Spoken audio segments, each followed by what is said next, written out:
Thank you so much. I have to confess that I was a long time thinking on how to make this introduction to this very complex field that is healthcare. You know, because, well, how can we define healthcare? Maybe we can say that healthcare is a huge ecosystem composed by many, several micro ecosystems that should be harmonically collaborating between all of them in order to compose this huge result, which is the harmonic innovation for healthcare. As I told you, it's not an easy approach because there are a lot of risks and uncertainties in this field of research. And also there are a lot of inequalities, you know, unfair inequalities, because we can find in the different continents a lot of inequalities, but also in the same country, in the same region, in the same hospital or healthcare center, we can find these inequalities.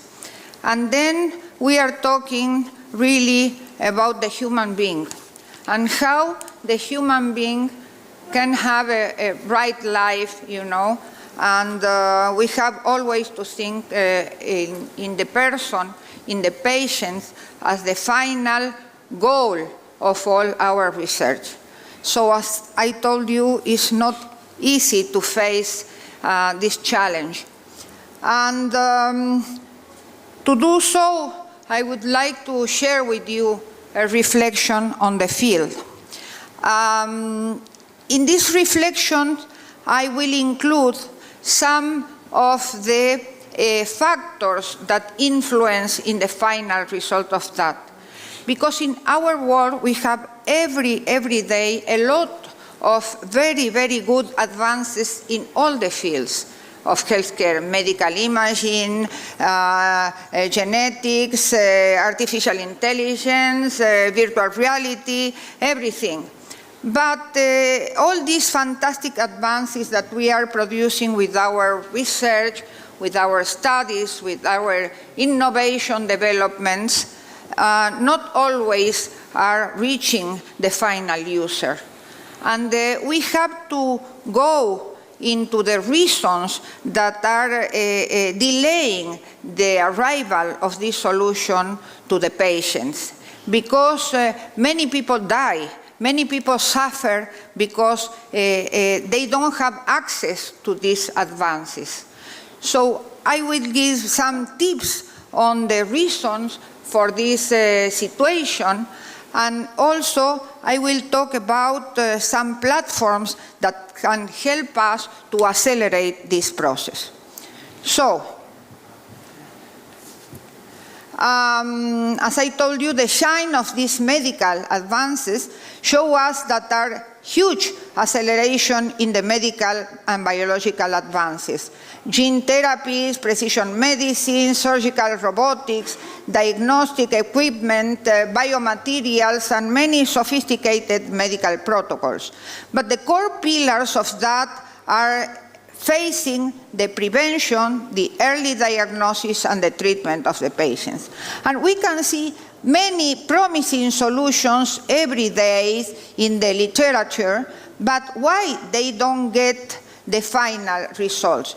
Because there are founding challenges, they are low adoption of some kind of therapies, and the health system are not prepared with the current needs because there are lack of access for many people for these benefits, and then there are outdated systems that delay this process. But I have to put something positive on this vision. That is that here in Europe, we have a lot of available fundings through the research programs of the European countries, like EU for Health, Horizon Europe, and so. And I can say that we have around 2 billion of euros per year in health, healthcare, and health innovation. The innovation fails to make a real impact because many medical technologies do not make into clinical practice because the new medical device regulation has increased cost and reduced the supply. So instead of promote and to push the advances, sometimes it seems that we are stopping the advances with all these huge regulations that we have in Europe. And there are also a declining in the medical and pharmaceutical technology patents, and this requires a strong financial support, like we have seen during the pandemics, that we can accelerate the process when we really are convinced that we have to do that. The problem is that the advances exist. There are a lot of advances and in multiple fields of knowledge that we are going to mention in this session. But this don't guarantee that they will be translated into real impact in the final users. There are a lot of limiting factors. At the beginning, we can think in the economical factors, high cost and unequal access. So all this research requires large investment, often that results in huge prices, in increasing of the prices that are unaffordable. How can we afford a lot of huge developments, for instance, in medical imaging or so, or in genetics or whatever? And then many times they have a low profitability for the developments, that they don't guarantee enough financial results, for instance, in the pharmaceutical industry. And this is something that strongly stops the development. And also there are technical and logistical factors that are produced, for instance, for the lack of infrastructure and trained personnel. I can see even in our country, in our city, Madrid, that there are many centers that lack both the equipment and the skilled personnel required to apply this kind of solution for the patients. And then there are one of these improvements that generate complex processes, and the implementation demands specialized logistics, and this logistics is a phase because many times we don't have enough interoperability between the systems. Then we can face also institutional and regulatory factors that to obtain this and to cope with these regulatory factors, the system takes a long time, even years, to translate the clinical benefits to the final users. And there are a lot of internal bureaucracy, mainly in the hospitals. You can have the experience on that. And the administrative mechanism many times are too low. And then we have also social and cultural factors, because there is a lack of trust and understanding of the new technologies that limit their adoption by both. Not only for the professional, but also the final users many times are lacking confidence on this process to get the final results. And then also we have many ethical controversies, for instance, in the field of the use of stem cells, for instance. And then we have also market factors like the pursuit of different objectives that are fragmented between the different agents, between the medical team, between the patient, between the industry, between the administration, and there are a strong lack of cross-sectional cooperation many of the times, and the lack of incentives for essential research, because the development are very expensive and they are abandoned due to the lack of profitability. And there are also other factors to be considered, for example, in the clinical trials, we have experience in the use of primary and secondary data, and also synthetic data with a lot of regulatory barriers. There are ethical, cultural, organizational, and regulatory issues, and there are economic factors that are not the only ones. So there is a critical dimension, which is a medical translation, which means that is the transnational medicine, that is the transformed the basic research into the clinical practices. And this takes a lot of time, because we start for the basic research, then to the preclinical and clinical research, then regulatory and approval matters, then the implementation in the clinical practice, and then to see how is the impact of this, the evaluation of the impact of these therapies. And this takes a lot of time. So let us to talk about what is in all this context, the medical harmonic innovation, because our task is to try to harmonize all these factors to produce this harmonic innovation in the field of the healthcare.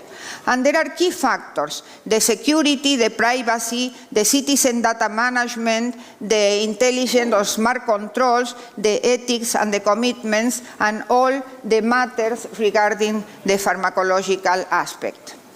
And let me, as a summarize of all these factors, to introduce you a platform that we think that can accelerate all this process. And this platform is called Living Labs. It's a new approach to support the innovation processes in health and healthcare sectors, the involvement of the Living Labs in all these contexts. We have been working during the last 20 years in this concept, and then we get in the context of a European institution, we join around 114 living labs and test beds in our healthcare network. And the really important of living labs is that can accelerate the validation process of any technological, medical, or clinical trial regarding the disease prevention and so forth. And it's a platform to promote cooperation between developers, startups, industrial companies, pharmaceutical, medical teams, and so in an open space, in an innovation and harmonic open space, in a framework of mutual trust and collaboration. This is one of the most important aspects of this field.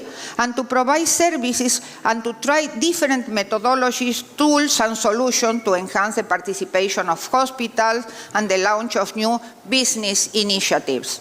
So, what are the living labs? Are open innovation ecosystems in the real-life environment with multi-actors, in a real-life setting with multi-methodologies, with the facilitation of the co-creation between the different participants. And what can they support? The health and well-being in the context of smart cities and smart regions, the social innovation, the education, and also the social inclusion that is also a part of the healthcare. And then, in this context, we can talk about the support of the people in a trust environment, rising to support the diminution of the rising health and social costs, and also to support and to be prepared for emergencies like this last pandemic. We are really sorry, but we not had so much time. Okay. So.